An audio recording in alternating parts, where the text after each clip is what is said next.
Breaking news. According to specialists, Russian forces in Ukraine frequently resort to torture and sexual violence. On Wednesday, an international team of experts released a summary of their latest findings, which concluded that many prisoners held in makeshift detention centers in Russian-occupied southern Ukraine had been tortured and sexually violated. Since the Kherson region was reclaimed in November, after more than 8 months under Russian control, the Mobile Justice Team, established by the international humanitarian law firm Global Rights Compliance, has collaborated with Ukrainian war crimes prosecutors.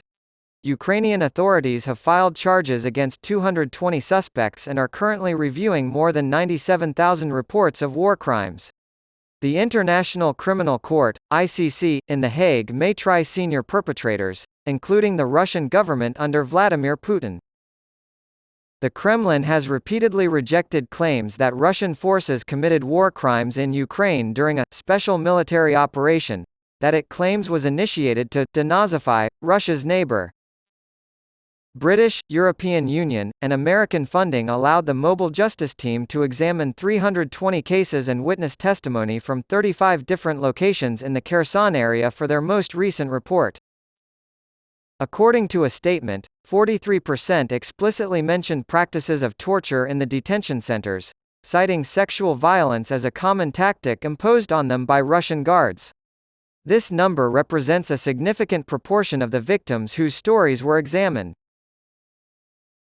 Prosecutors in Ukraine have been investigating the alleged deportation of dozens of orphans from Kherson since June, when they filed charges against a Russian politician and 2 suspected Ukrainian collaborators for war crimes.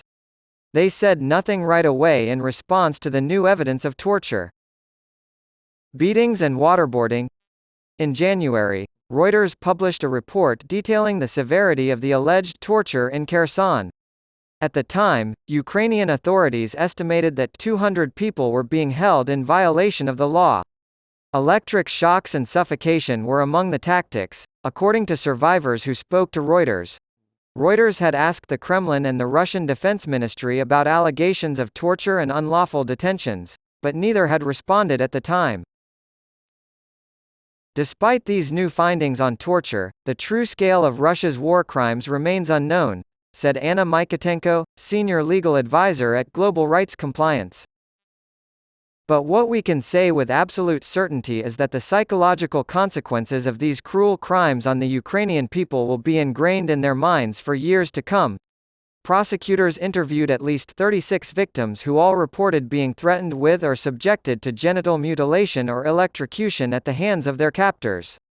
According to the report, one victim was made to watch another inmate get raped. Military personnel, as well as law enforcement, volunteers, activists, community leaders, medical professionals, and educators, were found to be the most likely detainees to be tortured. Suffocation, waterboarding, severe beatings, and threats of rape were found to be the most common forms of torture. Reuters wasn't able to confirm the claims.